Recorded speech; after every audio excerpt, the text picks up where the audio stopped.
Hello everyone, welcome back. So, we were in asset accounting.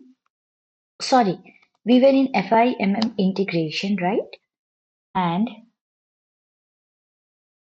in the last class, I have shown you how we clear goods receipts and invoice receipts through GRIR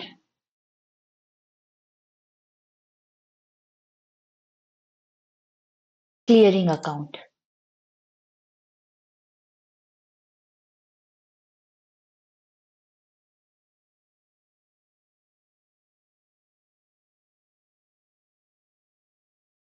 I think this was it, right?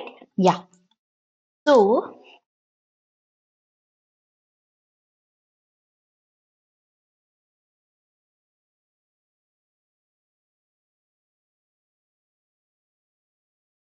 we are done with this concept, GRIR clearing settlement. Now, today there is a new topic, and this topic we call as inventorization and non-inventorization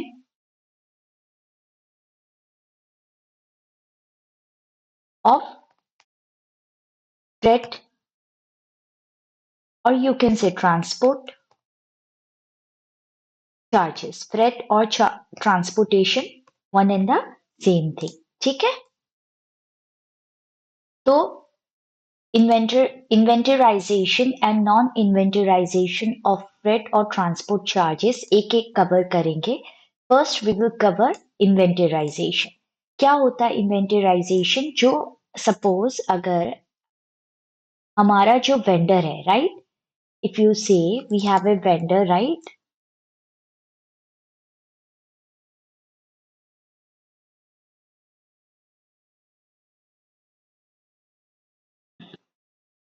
So vendor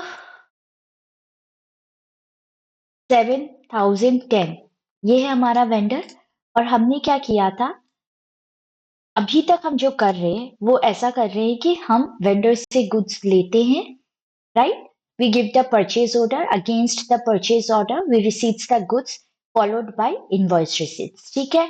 और accounting entry हमने already ये देखा है कि क्या accounting entry रहता है if when we get the goods and when we get the invoice. ये हमारा जनरल अकाउंटिंग एंट्री रहता है. क्लियर है? So I will copy it and me paste it here. ठीक है? क्लियर है? Now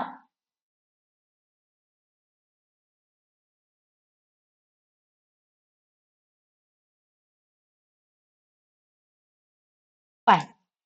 अब है ना, जब ये सिचुएशन हो कि हम अभी तो क्या कर रहे हैं, ये जो स्टॉक ले रहे हैं, तो ऑब्वियस सा बात है वेंडर ये स्टॉक हमें भेज रहा है.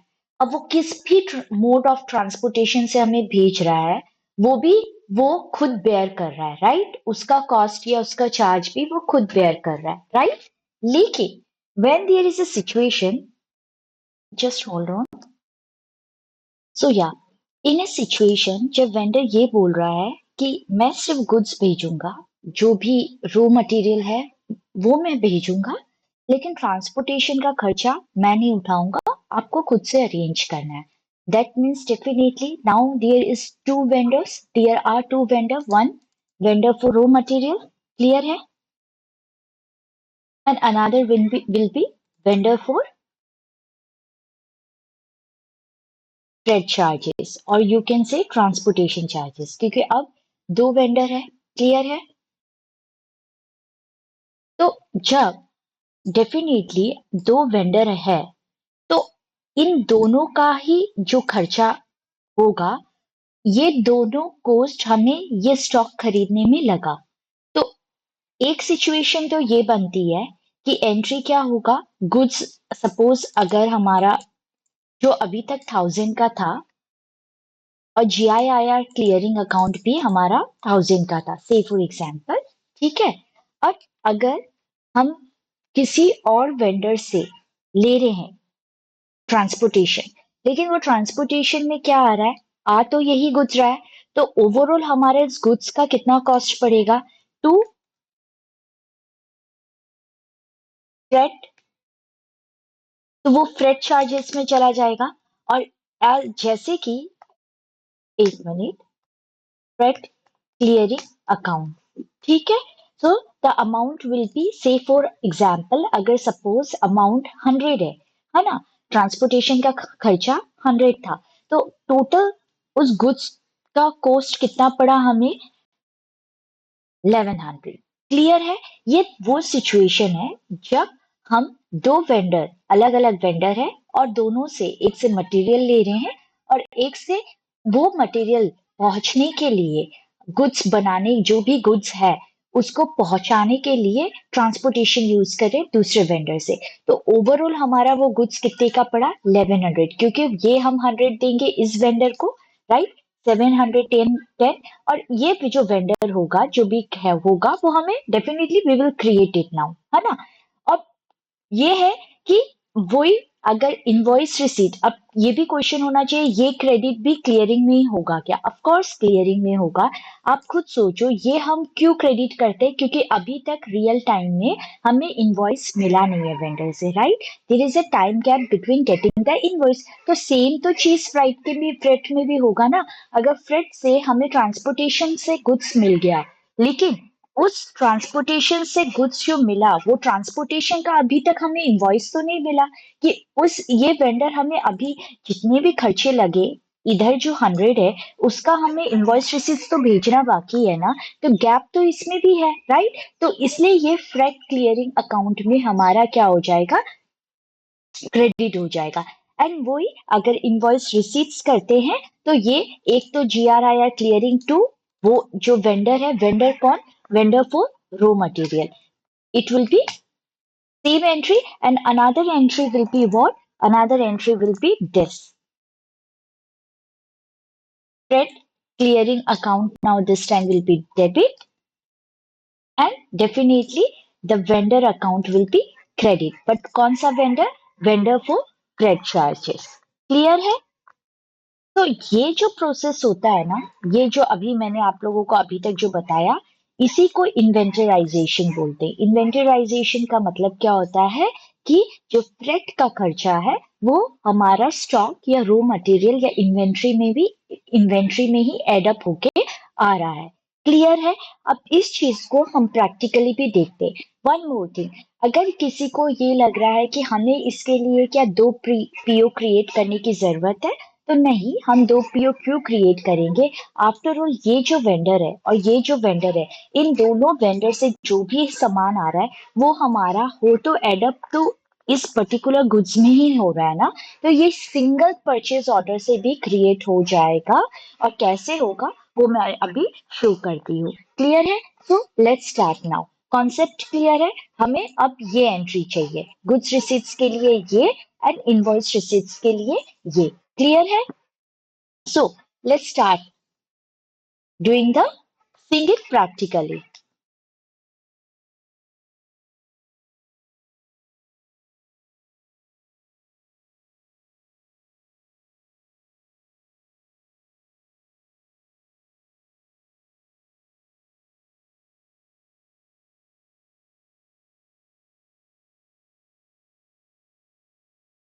तो द फर्स्ट कॉन्फ़िगरेशन, डेफिनेटली अब आप लोगों को भी समझ में आना चाहिए, जब एक्स्ट्रा, जैसे मैंने बोला, जब GL extra, GL extra journal entry हो तो उससे रिलेटेड भी हम जीएल क्रिएट करते हैं, करेक्ट है। So what all the configurations which are required, let me write down here. So the first configuration will definitely, जैसे हमने GIIR clearing account बनाया, then we have to create threat clearing account. Same होगा, right? So what we can do, we can copy GRIR और उस पर नाम change कर देंगे। So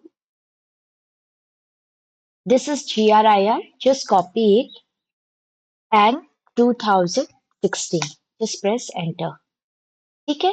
और यहाँ पे आप लिख दोगे थ्रेट क्लियरिंग अकाउंट। क्लियर है? बाकी सब कुछ एज इट इज रहेगा। Just save it. ठीक है। Now the next thing definitely आप लोगों को यहाँ से समझ में आना चाहिए, एक वेंडर तो रॉ मटेरियल के लिए है ही, लेकिन डेफिनेटली फ्रेट चार्जेस के लिए भी हमें वेंडर चाहिए। तो the second will be what? The second will B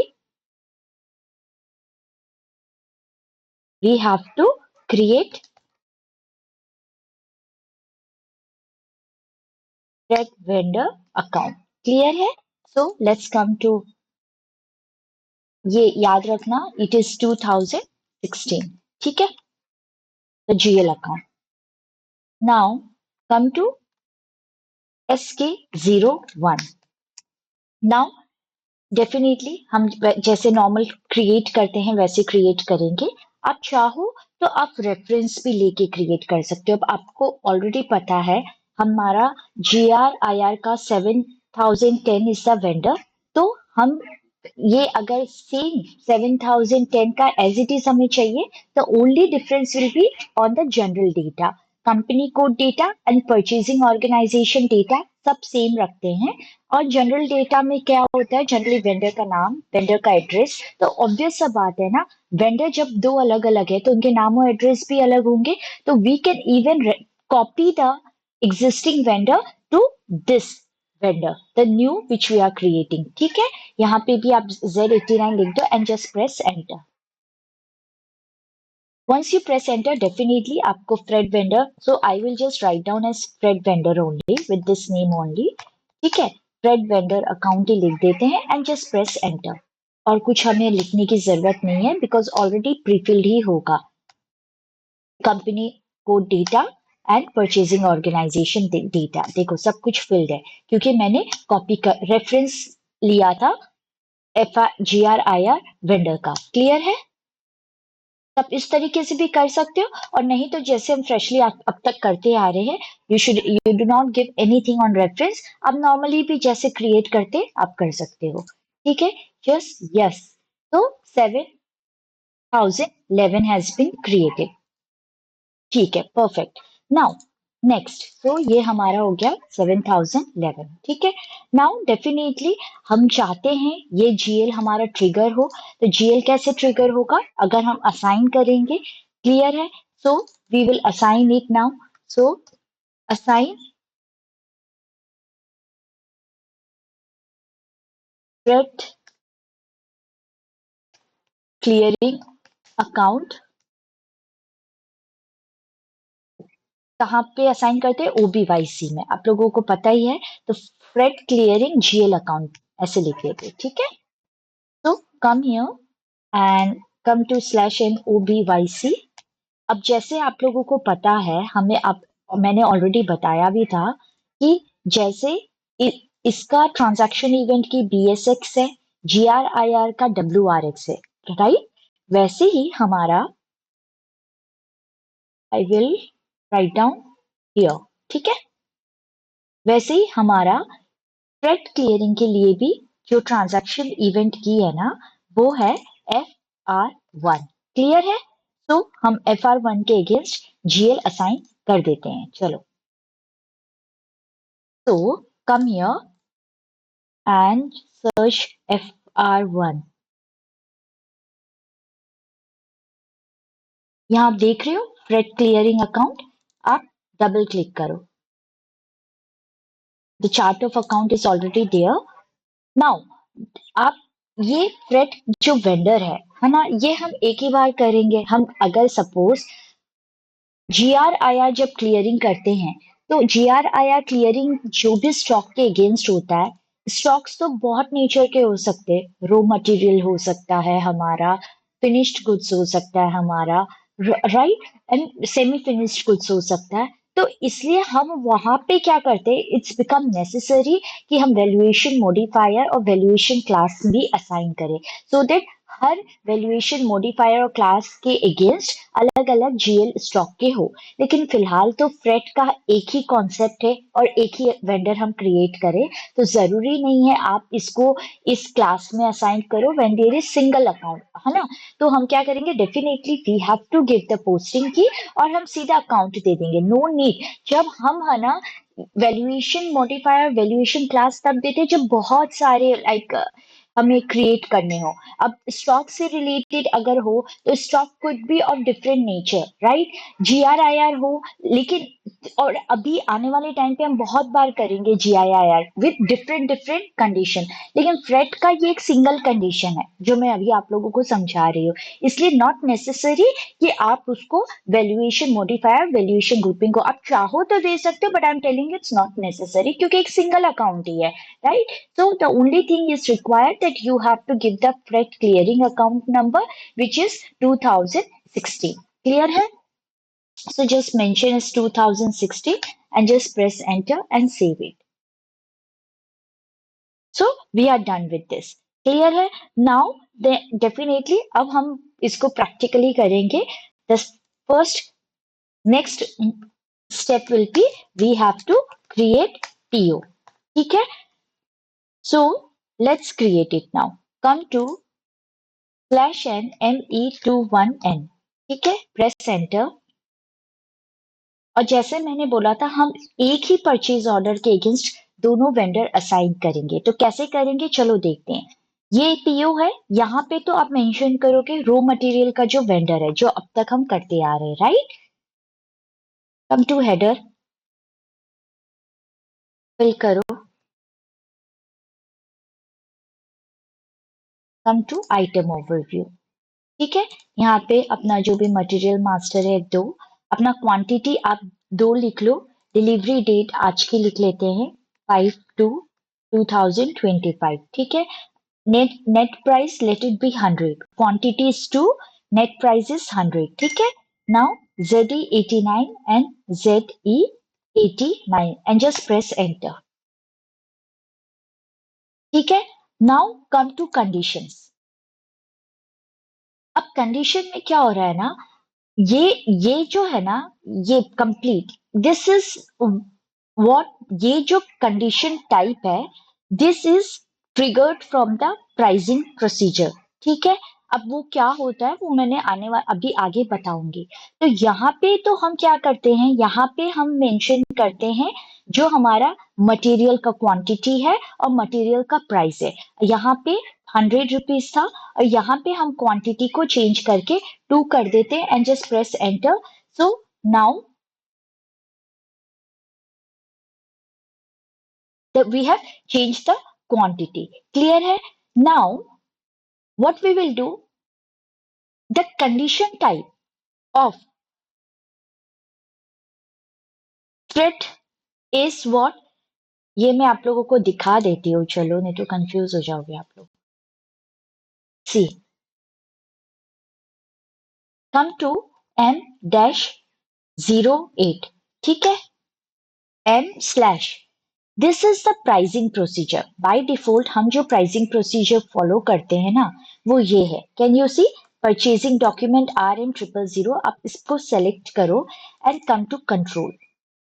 now see, there are various condition type, बहुत सारे कंडीशन टाइप है जिसमें से आप डेफिनेटली जो कंडीशन टाइप, अगर आप यहाँ पे जो ग्रॉस प्राइस है, ऊपर आओ आप थोड़ा सा, है ना, ये देखो ग्रॉस प्राइस PBXX, यहाँ पे हम मेंशन कर रहे हैं अपना जो रॉ मटेरियल का जो प्राइस है, जितने क्वांटिटी में हमने खरीदा है और कितने प्राइस में खरीदा है, ये चीज, ये उसका कंडीशन टाइप है। यहाँ पे भी अगर आप देखो तो यहाँ पे आप देख रहे हो कंडीशन टाइप, वही वैसे ही फ्रेट से रिलेटेड भी कंडीशन टाइप है। नीचे आप आओ एक बार, हम डाउन, हाँ, here can you see the condition type for FRET?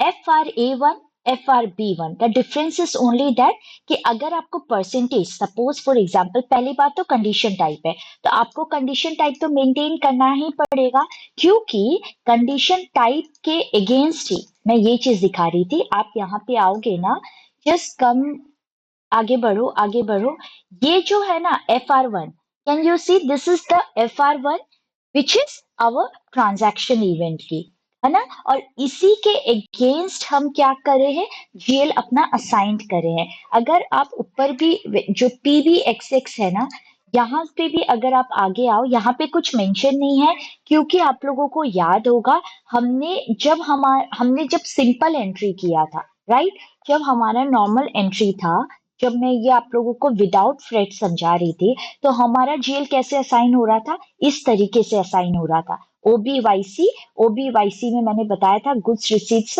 और इनवॉइस रिसीट्स दोनों पीओ के अगेंस्ट होता है। पीओ में हम मटेरियल मास्टर मेंटेन करते हैं एंड वैल्यूएशन एरिया या प्लांट मेंटेन करते हैं। मटेरियल मास्टर में वैल्यूएशन क्लास देते हैं एंड प्लांट में हमारा वैल्यूएशन ग्रुपिंग कोड या वैल्यूएशन मॉडिफायर हम असाइन करते हैं, याद हुए? और दोनों के अगेंस्ट ओबीवाईसी में हम जीएल अकाउंट असाइन करते। तो ये जो पीबीएक्सएक्स था ना, ये PBXX फॉर GRIR क्लियरिंग, वो इस तरीके से ट्रिगर होता है। क्लियर है कैसे ट्रिगर होता है? जिस तरीके से मैंने अभी आप लोगों को बताया। लेकिन जो फ्रेट है, आप लोग को पता है फ्रेट तो मैंने वैल्यूएशन क्लास और इन दोनों के अगेंस्ट असाइन नहीं किया, तो फ्रेट के केस में कैसे ट्रिगर हो रहा है? Through the pricing procedure. देखो, घुर फिरा के सब कुछ ही कवर हो रहा है, इसमें भी directly indirectly condition type, pricing procedure सब कुछ आ रहा है। लेकिन अगर आपको डायरेक्टली समझाना है तो आप इस तरीके से समझ सकते हो, राइट? कि ये दोनों के अगेंस्ट हमने जीएल असाइन किया है। लेकिन आप लोगों को ये भी पता है कि फ्रेट हमने इसके और इसके अगेंस्ट तो असाइन किया ही नहीं था, हम डायरेक्ट ओबीवाईसी में गए, FR1 में गए और हमने सीधा FR फ्रेट का जो भी जीएल था 2060 वो हमने डायरेक्टली असाइन किया, अभी आप लोगों को दिखाया था। तो ऐसे सिचुएशन में कैसे जीएल अकाउंट असाइंड होगा? तो ऐसे सिचुएशन में जीएल अकाउंट असाइंड होता है थ्रू द प्राइसिंग प्रोसीजर। ठीक है, ये आगे कैसे होगा मैं फिर से एक बार रिपीट कर देती हूँ, फिलहाल ये कंप्लीट करते हैं। तो ये देखो, ये हमारा प्राइसिंग प्रोसीजर है। तो अगर आप नीचे आ रहे हो तो आपको एक फ्रेट का मैंने अभी दिखाया था, FRA1 and FRB1, right? And FRA1 और FRB1 के अगेंस्ट अगर देखो तो अक्रूवल में आप देख रहे हो ट्रांजैक्शन इवेंट की है, यू कैन से अकाउंट की अक्रूवल और ट्रांजैक्शन इवेंट की, बोथ आर सेम। और आप लोग को याद होगा मैंने FR1 के अगेंस्ट क्या मेंशन किया है, सॉरी, फ्रेट क्लियरिंग अकाउंट का जीएल। तो इस तरीके से यहाँ पे जीएल हमारा असाइंड होता है। ठीक है, so come here, so where is it?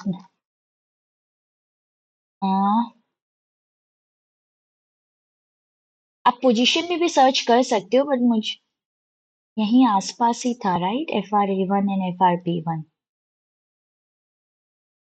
हाँ, ये। अब डिफरेंस क्या है देखो, परसेंटेज आप चाहो तो परसेंटेज भी दे सकते हो। परसेंटेज में क्या होता है, आप यहाँ पे आए, FRA1, ठीक है, आपने एंटर किया, कैन यू सी? अब आप परसेंटेज दे दो, जैसे फॉर एग्जाम्पल मैं चाहती हूँ 10%। तो what will be the 10%? 10% will be of this amount. So 10% of 100 will be 10 rupees, right? तो freight charges will be 10। Clear है? नहीं तो आप चाहो तो सीधा अमाउंट भी दे सकते हो। तो अगर चाहो तो इसको रहने दो, आप इसमें से ये हटा दो, just remove it, you are giving nothing, just remove it, and what you can do, you can come to FRB1, just press enter।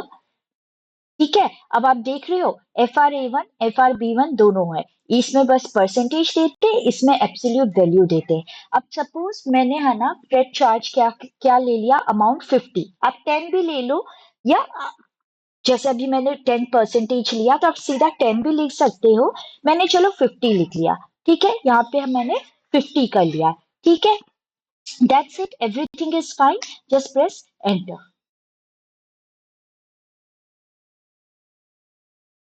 हो गया 50 done.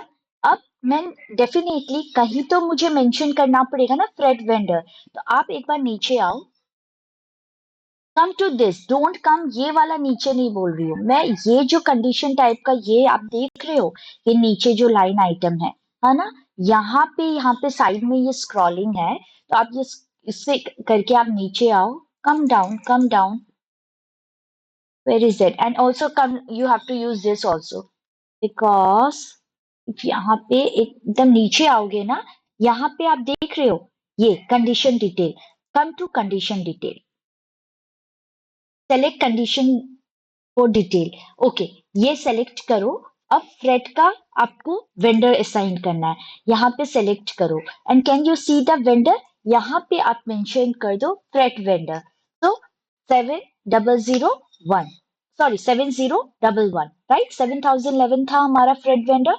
Now come back again, everything looks perfect, let's see. अब यहाँ पे आप क्या करो, check करो, no message issued during check and just post it now. तो पहले देख लेते हैं, परफेक्ट। अब आपको समझ में आ गया, एक सिंगल पीओ के अगेंस्ट हमने दोनों वेंडर असाइन कर दिए, क्लियर है, फ्रेट वेंडर भी और जो नॉर्मल हमारा रो मटेरियल वेंडर था वो भी। अब इसको कॉपी कर लेते हैं and we note it down somewhere so that हमारे लिए इजी हो जाएगा, क्लियर है। Now the next thing definitely goods receipts, so what we will do, we will come to Migo /NMIGO and just press enter, ठीक है। अब goods receipts तो normally है हमारा, क्योंकि एंट्री हमारा क्या है, सिंगल एंट्री हो रहा है, राइट, तो हमें यही एंट्री चाहिए। So what we will do, we will give the purchase order and just press enter. Again there is a releasing strategy, तो पहले /NME28 कर लेते हैं एंड यहाँ से आप अपना रिलीजिंग कोड है वो देख सकते हो, तो आई थिंक 123 था, select it,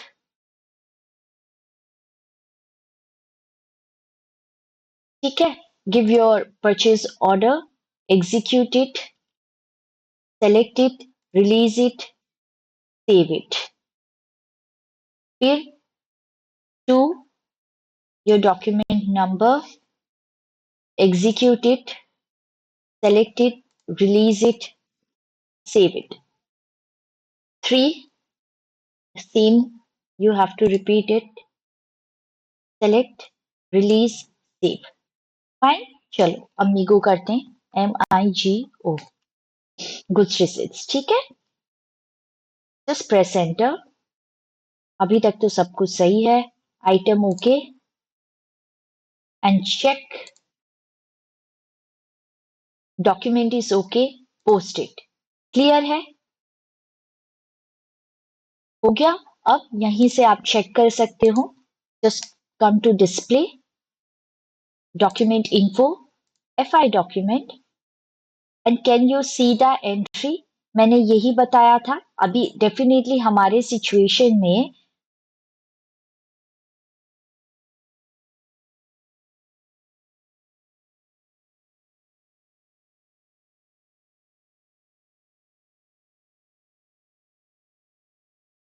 freight charges was 50,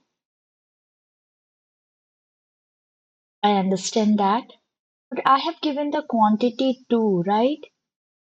I think वो वापस से 1 में ही कन्वर्ट हो गया था क्या, ठीक है, जो भी है, तो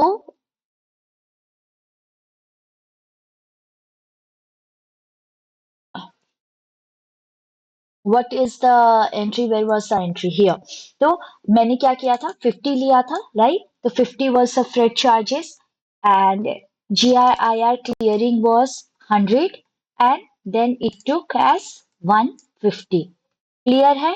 तो आप यही एंट्री देख रहे हो, विच इज व्हाट, ये देखो मटेरियल अकाउंट डेबिट, ठीक है, फिर GRIR, टू GIR clearing, तो to GIR negative can you see 100 and to freight clearing 50 negative and even it has triggered the transaction event की BSX WRX FR1, क्लियर है आपका। And if I come to, just hold on, slash n m E2223N.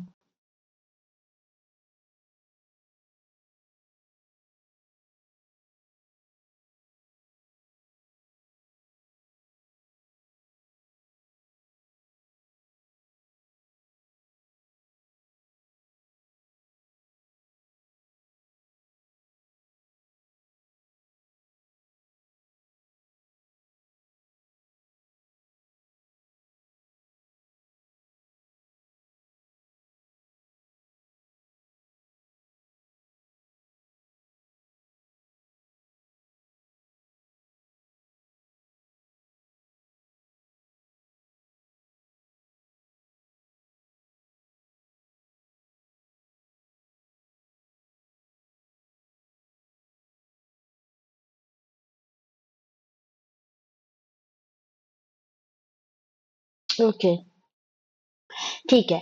अब क्या करते हैं, अब next हमारा ये तो हो गया, राइट? अब डेफिनेटली इनवॉइस पोस्टिंग है, तो GRIR क्लियरिंग, तो एक एंट्री हमारा ये होगा, एक एंट्री तो हमारा ये होगा, which will be this, and another entry will be this. ठीक है, तो चलो ये भी कर लेते हैं, बट बिफोर दैट डेफिनेटली हमें क्या करना है, अपना कंट्री कोड चेंज करना है, तो /NOBBG, जस्ट प्रेस एंटर। ठीक है, come to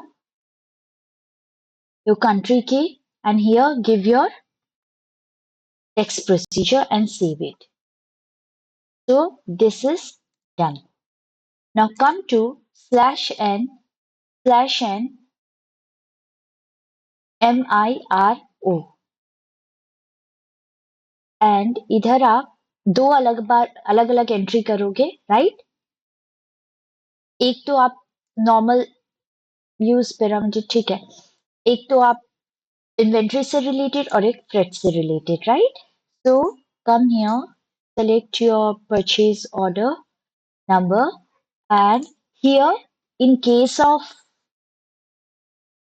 रो मटेरियल, यहाँ पे देखना हमेशा गुड्स और सर्विस आइटम मेंशन रहता है, ठीक है? तो यहाँ पे आप मेंशन करो, जस्ट प्रेस एंटर। डेफिनेटली 100 है, तो 100 will be the amount, just press enter and simulate it. ठीक है, ये देखो, GRIR clearing account to the vendor account, which is FIMM का हम जो वेंडर लिखे थे वो है। तो एवरीथिंग लुक्स परफेक्ट, यही एंट्री होना था, जस्ट पोस्ट इट।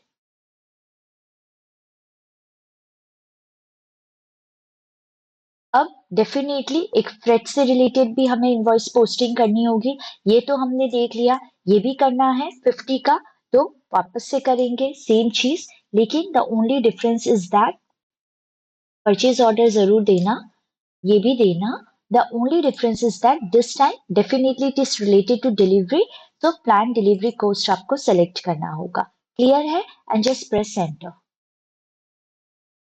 ठीक है, एवरीथिंग इज परफेक्ट, एंड यहाँ पे आप मेंशन करोगे 50, यहाँ पे भी 50, and quantity is 2, right? Just press enter.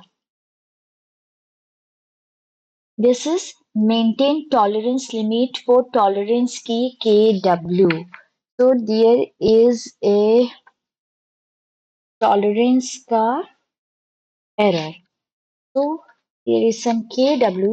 तो ठीक है, कोई नहीं, हम क्या करते हैं, we will come to our tolerance का क्या था, /NOMR6। ठीक है, come here, एंड ये जनरली ये बोल रहा है, ये जो वेरिएशन है ना, variation variable from condition value, इसको हम क्या करेंगे, जो कॉपी कर लेंगे के डब्ल्यू का के डब्ल्यू रहने देते हैं, एंड ZE89 मेंशन कर देते हैं, दैट्स इट।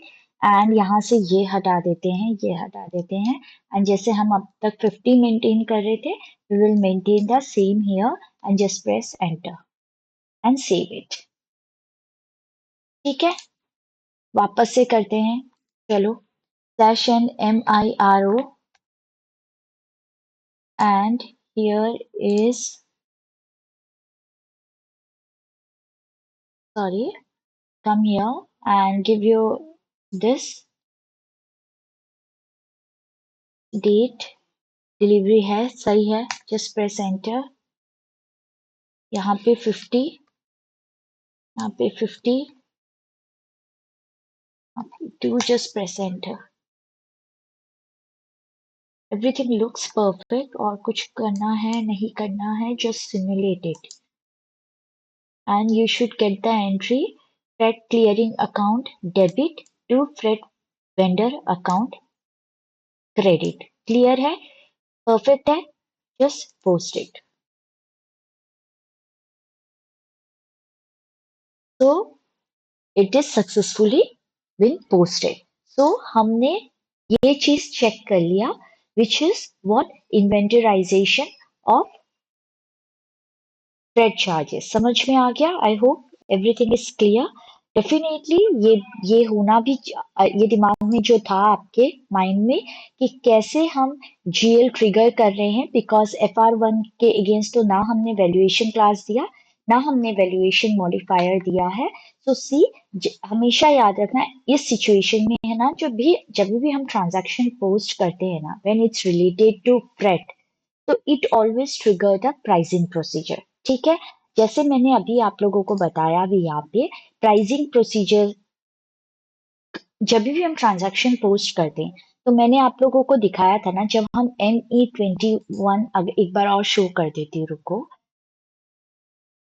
जब आप ट्रांजैक्शन पोस्ट करते हो, ठीक है, तो सिस्टम क्या ट्रिगर करता है? सिस्टम हमेशा ट्रिगर करता है प्राइसिंग प्रोसीजर। प्राइसिंग मतलब आपको याद है, जब मैं यहाँ पे फिल करती हूँ, फिर हेडर में फिल करती हूँ, फिर आइटम ओवरव्यू में फिल करती हूँ, and then we come to condition type. ठीक है, तो प्राइसिंग जो प्रोसीजर है ना, वो प्राइसिंग प्रोसीजर एक बार एसएपी चेक करता है इन केस ऑफ फ्रेट। ठीक है, वो प्राइसिंग प्रोसीजर देखता है। मैंने अभी बताया प्राइसिंग प्रोसीजर हम बाय डिफॉल्ट ये लेते हैं, इसको सेलेक्ट किया, डबल क्लिक किया, तो इतने सारे कंडीशन टाइप आ गए। अब उसमें जो वो क्या करेगा, वो ये देखेगा परचेज ऑर्डर का जो प्राइसिंग प्रोसीजर था, तो वहां पे हमने क्या मेंशन किया था? तो वहां पे हमने क्या मेंशन किया था? FR B1, right? यही हमने वैल्यू डाला था 50। इसके आगे क्या है? इसके आगे चेक करता है कि क्या अक्रूवल दिया गया है। You can say accruals, you can say transaction event की, यू कैन से अकाउंट की accruals, one and the same thing. फिर अब SAP क्या चेक करेगा? Now after looking at FR1, SAP will check the setting in OBYC, और OBYC में जाके SAP को पता चलेगा, जब SAP OBYC में जाएगा, OBYC में it will check FR1, and from FR1 उसको ये समझ में आ जाएगा, okay this is the account, GL account which is been assigned for the freight clearing. Clear है? तो इस तरीके से हमारा GL अकाउंट ट्रिगर्ड होता है। क्लियर है? Are you I am sure अब आप लोगों को समझ में आ गया होगा यहाँ पे कैसे फ्रेट के केस में कैसे GL ट्रिगर होता है। और आपको इजी करने के लिए मैं यहाँ पे मेंशन कर देती हूँ। देखो फर्स्ट क्या होता है, आप क्या करते हो, purchase, you create a purchase order. Purchase order के कंडीशन टाइप में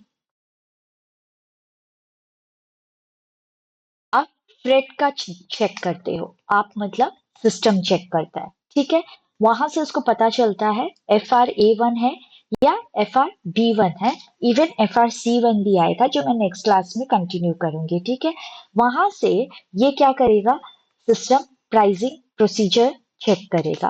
ठीक है, प्राइसिंग प्रोसीजर मैंने बताया भी था, हम M/08 से प्राइसिंग प्रोसीजर में पहुंचते हैं। ठीक है, फिर वहां से प्राइसिंग प्रोसीजर से वो ये चेक करेगा कि अगेंस्ट हमारा FR A1 या FR B1 में ट्रांजैक्शन इवेंट की कौन सा है, राइट? ट्रांजैक्शन इवेंट की कह लो या अक्रूअल्स की कह लो, वो कौन सा है। उसके बाद उसने देखा कि ये FR1 है, तो फिर वो क्या करेगा, वहां से वो जाएगा OBYC में। OBYC में वो चेक करेगा FR1 के अगेंस्ट कौन सा GL अकाउंट असाइंड है। GL account assigned against FR1 clear है, एंड वहां से हमारा फ्रेट का clearing GL gets triggered. Clear है? So this is the procedure. Fine. देखो, even there are many other factors which comes into picture. वो मैं धीरे धीरे आने वाली क्लास में बताऊंगी. Even एक movement type है. There is a concept of movement type which also plays a very important role. ठीक है, लेकिन वो अभी नहीं बताती हूँ, और else आप लोग बहुत कंफ्यूज हो जाओगे. वो definitely I will cover it in the next class. But next class में पहले ज्यादा जरूरी है कि मैं आप लोगों को इन्वेंटराइजेशन का कॉन्सेप्ट मैंने क्लियर कर दिया, right? The next is non inventorization, वो मैं नेक्स्ट क्लास में कवर करती हूँ. ठीक है, so that's all about today's class. Thank you and have a good day.